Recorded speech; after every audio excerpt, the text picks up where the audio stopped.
হাক্কাম ইবনে সালাম রহমতুল্লাহ আলাইহি তিনি বলছেন, আমরা সুফিয়ান সাউরি এর কাছে বসেছিলাম। এ সময় এক মহিলা এসে বলল, আমি আপনার কাছে একটা বিষয় জানতে চাই। সুফিয়ান সাউরি তিনি বললেন, তুমি দরজাটা লাগিয়ে দিয়ে দরজার ওপাশ থেকে কথা বলো। সুবহানাল্লাহ সুবহানাল্লাহি ওয়া বিহামদিহি সুবহানাল্লাহিল আযীম। জাম্মুল হাওয়া পৃষ্ঠা নম্বর 135। মানে একজন নারী যদি একজন পরপুরুষের কাছে কোরআন এবং হাদিসের কিছু জানতে চায়, শিখতে চায়, তাহলে সে সরাসরি জানতে বা শিখতে পারবে না, দরজার ওপাশ থেকে তাকে কথা বলতে হবে। তাহলে ইসলাম কত সুন্দর জীবন ব্যবস্থা। আর আজকে আমরা বিভিন্ন জায়গায় বিড়ির মারচান, ডাক্তার দেখাতে গিয়ে, বিড়ি দিতে গিয়ে যেভাবে আমরা বেহায়াপনাতে জড়িয়ে পড়েছি, জান্নাতে তো যাওয়ার দূরের কথা, আমরা জান্নাতের সুগন্ধ পাবো কিনা আল্লাহু আলাম। এবং এভাবে যারা বাড়িতে যে ডাক্তার ডাকে বিভিন্ন সময় এবং ডাক্তারকে যে ট্রিটমেন্ট করায়, শরীরের অঙ্গ প্রত্যঙ্গ খুলে দেয়, পরপুরুষ ডাক্তারের কাছে ট্রিটমেন্ট করার সারিয়ে কিছু বিধান আছে, ইসলামী কিছু নিয়ম নীতি আছে। হুট করে যেখানে সেখানে শরীরে ইনজেকশন করতে ডাক্তারকে দেওয়া যাবে না, এটা নারীদের জন্য একটা পর্দা।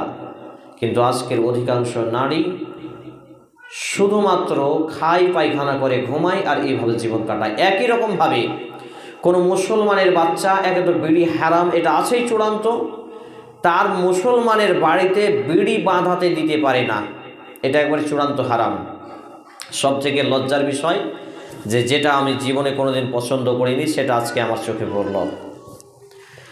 কোনো মহিলার চাদরের দিকেও তাকাতে নিষেধ করা হয়েছে। কোনো মহিলার চাদরের দিকেও তাকাবে না, দৃষ্টি দিলেই অন্তরের মাঝে কামনা বাসনা তৈরি হয়। কোনো মহিলার যদি চাদর, পোশাক, কাপড়, শাড়ি, সায়া, ব্লাউজ সহ যে বিভিন্ন পোশাক মহিলাদের, এইগুলো যদি কোনো জায়গায় মেলে দেওয়া হয়, শুকাতে দেওয়া হয়, খোলামেলা জায়গায়, এটাও শুকাতে দেওয়া যাবে না।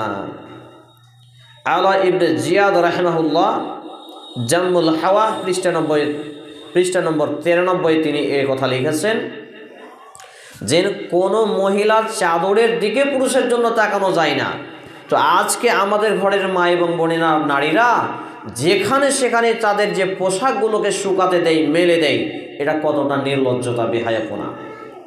ইয়াং যেগুলো একেবারে যুবক যুবতী যেসব নারী, তাদের ড্রেস পোশাক রাস্তার ধারে এখানে ওখানে আমরা মেলে শুকাতে দিই, এটা বেহায়াপনা এবং এটা পর্দার খেলাফ। একটা বেগানা নারী, পর নারী যদি পরপুরুষের সামনে হাসি মুখে কথা বলে, তাহলে সে পরপুরুষের ঈমানকে ধ্বংস করে দিতে সক্ষম। অথচ আমরা দিবা রাত্রি আমাদের ঘরের নারী পুরুষ এগুলোকে সামান্য কিছু মনে করে না, যেটা পাপ। হয়তোবা কেউ নামাজ পড়ে, কেউ পড়ে না, কেউ রমজান মাসে পড়ে, কেউ পড়ে না, অথচ পর্দার বিধান না মান্যতা করে একজন নারী জান্নাতে যেতে পারবে না। এটা তো আজকের তথাকথিত ভণ্ড মৌলবীরা বলেই না, আর আজকের আমাদের তথাকথিত মুসলিম সমাজের নারীরা জানেও না। যেসব বাচ্চাগুলো চেঁচামেচি করছে তাদেরকে দূরে নিয়ে যান।